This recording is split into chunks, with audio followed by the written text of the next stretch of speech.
હું આજે તમને વિજ્ઞાન ભણાવીશ. શું ભણાવીશ? તેને ઇંગ્લિશમાં શું કહેવાય? સાયન્સ. શું કહેવાય? સાયન્સ. અવાજ રાખો કે અવાજ રાખો.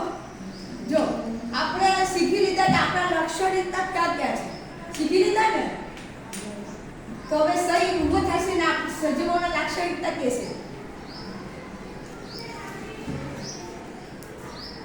કેટલા કે તારા મન પર એટલા લોકો સજીવો શ્વાસન કરે છે,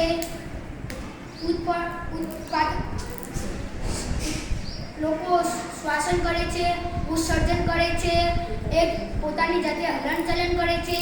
બસ બેસી જાઓ. જો તાર આટલા આપણા લાક્ષણિકતા છે, પણ આટલા જ નથી. કે વધુ છે. દરેક સજીવને શેની જરૂર પડે છે ખબર છે કોઈને? દરેક સજીવને હવાની જરૂર પડે છે. એની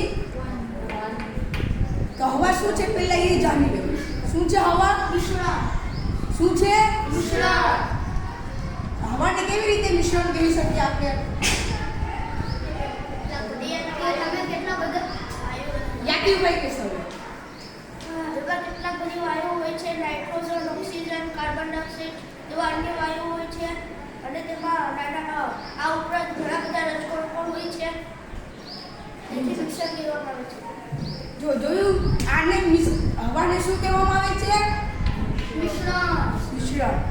મિશ્રણ એટલે કોઈ વસ્તુ ભેગી થઈ ગઈ હોય આપણે છૂટી પાડી શકતા ન હોય એને શું કહેવાય? મિશ્રણ. તો જો એમાં આપણે કેટલા પ્રમાણમાં કયો વાયુ હોય છે?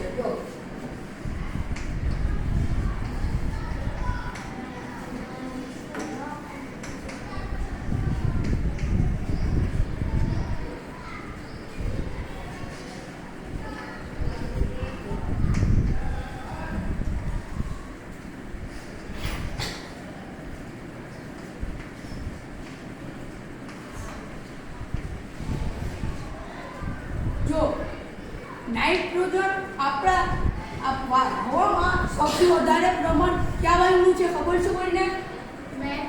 નાઇટ્રોજન. એનો કેટલો ટકા છે ખબર છે? 78%. પછી ઓક્સિજન. જો આ બંને થઈને કેટલા ટકા થઈ જાય ખબર છે? 99%.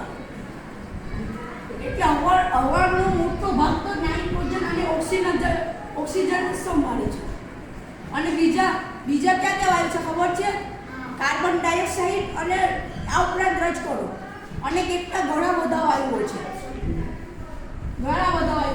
તે 1% આવી જાય. કેટલા ટકામાં આવી જાય? 1.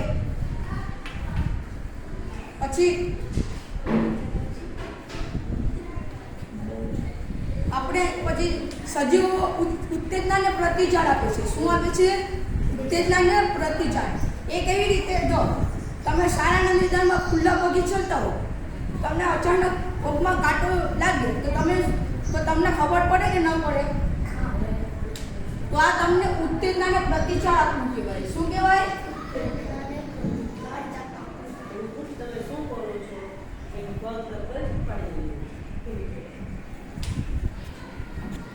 ને જ્યારે આપણને કાંટો કે કઈ વસ્તુ લાગે ત્યારે આપણે શું કરીએ છીએ?